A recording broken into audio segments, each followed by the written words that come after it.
Hi, I'm Sean, host of the Stories That Empower podcast. I know how much you value empowerment in stories. That's why I invite you to check out storiesthatempower.com/services. I've got a great guest for you today, so let's get started. My guest today is Jean Walters. She is a personal growth consultant, lecturer, and author. She's a teacher of self-empowerment principles, and her mission is to guide people to the light. Welcome, Jean. It's a pleasure to have you here. Oh, thank you so much, Sean. I'm so happy to be here with you. Jean, we want to get to know you. Tell us a bit more about yourself, please. Well, I've been in the field of personal growth and self and personal empowerment, spiritual empowerment for 40 years. And I've been doing a lot of things to help people, as I say, find the light. And that means to really find within themselves that which is magnificent, that which is the light. And when they begin to identify with something greater than their small physical self or their small ego, they really are able to do magnificent things. Their creativity starts flowing and their intuition gets stronger. And that's what I consider my work, whether it's done in classes or one-on-one sessions or podcasts, whatever it is, I'm kind of true to that at all times. You know, Oh, yes, I we, write books too. I forgot about in your spare time, that. Yes. I think I could sit here and listen to you for hours, and I feel like you can enlighten us and educate us so much. So that will be my biggest challenge is just to extract as much wisdom from you in this short time that we have together. But we're gonna try. I, Okay. I hope I hope that as we move into your story of hope, inspiration, and empowerment, that you'll shed some light. You'll shed some light and with us with regards to what the comment that you made that resonated a lot with me, and that is something to the effect of, when we're able to see that life is greater than just ourselves. Mm. But I think actually now might be a great time for us to move into your story. What story would you like to share or elaborate with us, Jean? Well, I think the one that people can identify with easily is when I was growing up. And I had this mother that was very, very upset, uh, critical, kind of miserable, and really a complete nervous wreck. And people have commented over and over again, like, I had that same mother. Well, I decided at a very young age that I did not like that she was living her life in fear all the time. And I was always trying to talk her out of that, which of course didn't end very well. But nevertheless, I made a commitment to myself because I decided I was not going to live that same life that she did. I think that many people have done that. But so I decided I was going to look for another way. And that's basically what I've done in my life. I found a way that, because my agreement with myself was no worry. I was not going to live in fear, and I was not going to worry. And so I had to find a way that the universe worked so that I could be in sync with it in such a way that I could cooperate and I could understand the signals of the universe, and I could live in a place where I was living what I call from the light, or from a more expanded consciousness than what typical people tend to do. One of the things that it requires is a lot of discipline. I mean, you really have to pay attention to where your mind is drifting off to, and then put it in a place where you are managing it. So managing is a great word. There's a saying that the mind is a terrible master, but a wonderful servant. And so what we want to do is recognize that we are using the mind in a way that to move us toward a better life, toward our goals, and toward the things that are expansive.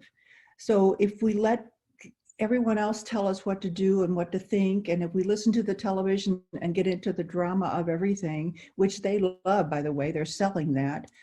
If we do that, then we're just relinquishing all control to a state of mind that's frenzied and chaotic. And whereas I have determined and live in a place where we can have quiet serenity. We can plan our life. We can set things into motion. We can follow a stream of energy that helps us move in a direction that's helpful and healing and stimulating and inspiring. We can do that, and it's not that hard, but it does require discipline. Now, my mom and I finally did come to some terms, because later on, when she was getting ready to leave this earth, she told me that she really respected me. She never understood me, but she really respected me.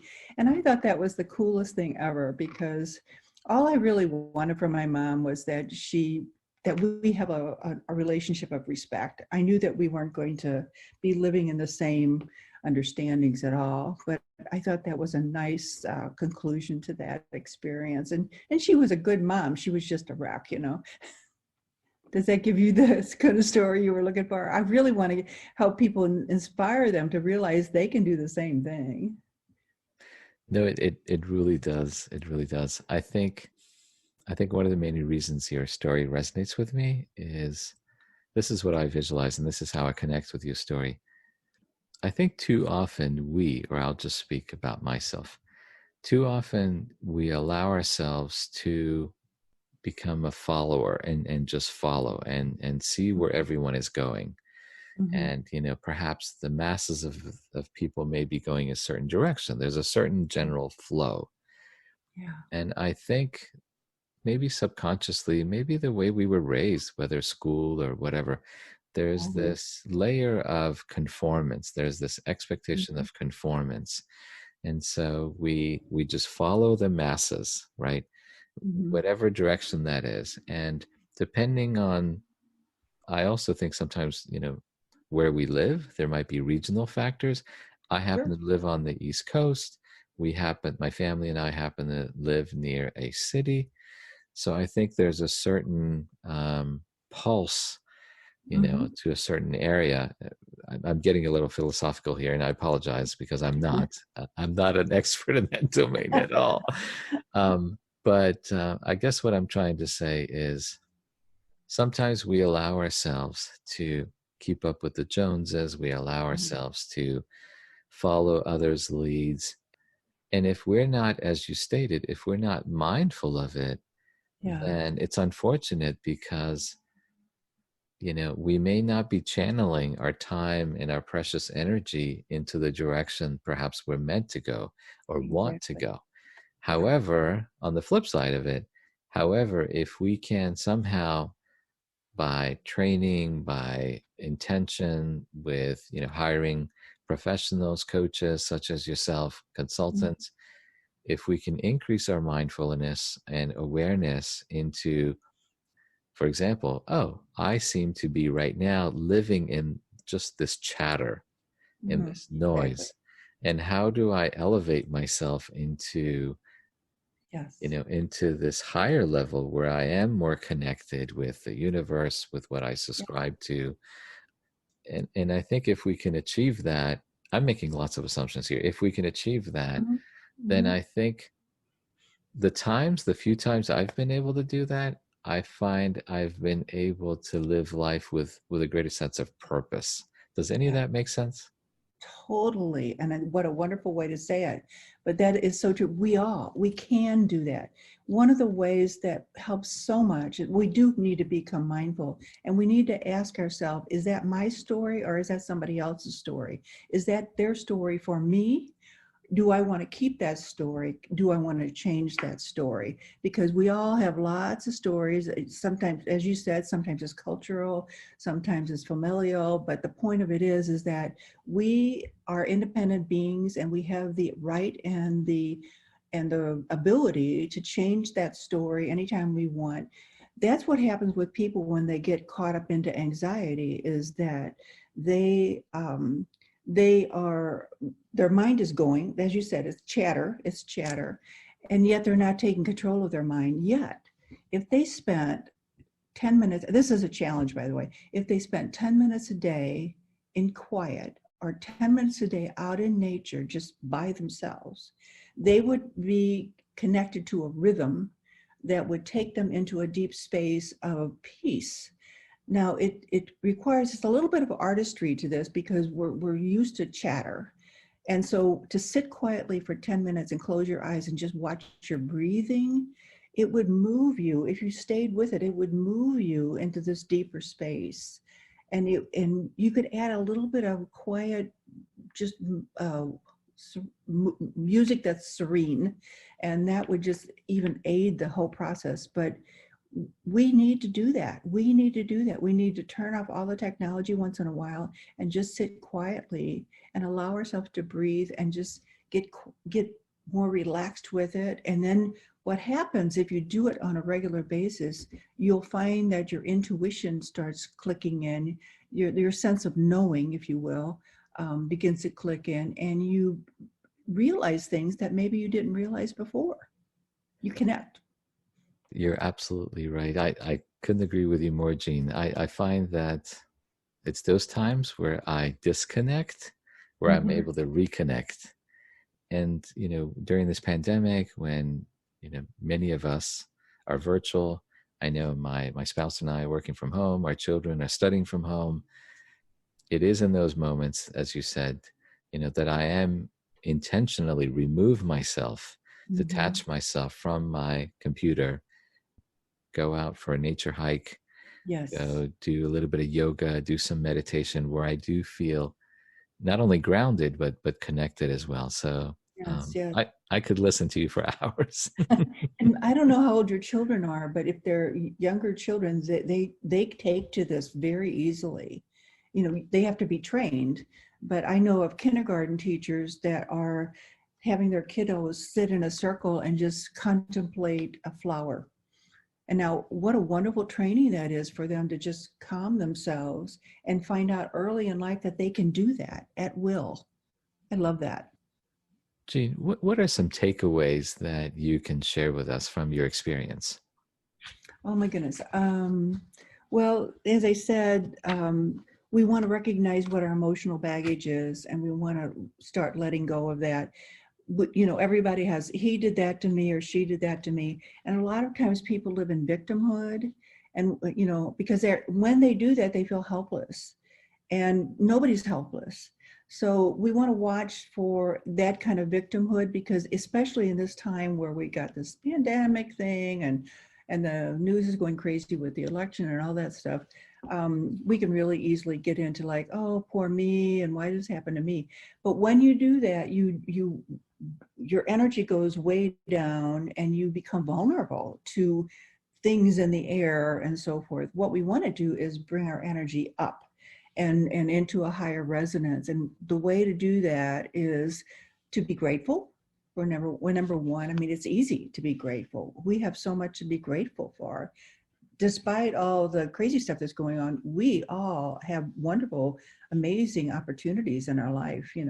So gratitude is the quickest way to move from fear to love. And that's what I like to teach is when we're in fear, which is anxiety, helplessness, resentment, anger, he did it, all of those kinds of things are low energy and they're fear-based. And when we go into gratitude, compassion, kindness, joy, wisdom, helpfulness, those are all high energy qualities, and we bring our energy and our mind to a higher level. That's when the mind can open and connect with something greater than our own small ego. And that's when we are really being our best self. That's when we're moving into that energy of who we're meant to be. And I mean that from a place of how to love, what our true purpose is in life, what is our true talent, how we can express it. And so these are the things that I write about in the book, that it's about learning how to be authentic. And that means when someone says, this is the way things are, and you don't question that, and you accept that instead of going, wait a minute, is that something I agree with? You should do this and you should do that, and you should be married by a certain age, and you should have this many children, and et cetera, and blah, blah, blah. The second we do that, we're sort of giving up our autonomy, And then we lose energy because we're not living our authentic life. Now doesn't mean that getting married at a certain age and having so many kids, isn't a great thing for you, but it needs to be a decision that you come to because it resonates for you. Does that make sense? Absolutely. Absolutely. Mhm. You've shared some wonderful takeaways with us. Any additional words of wisdom or guidance for our listeners, Jean? Well, one of the things I want to suggest is that life is always in motion. It's change is the order of the day. People tend to want to go for stability, and what that oftentimes mean is having a job forever, or living in a certain house forever, or having the same friends forever, and it's unnatural.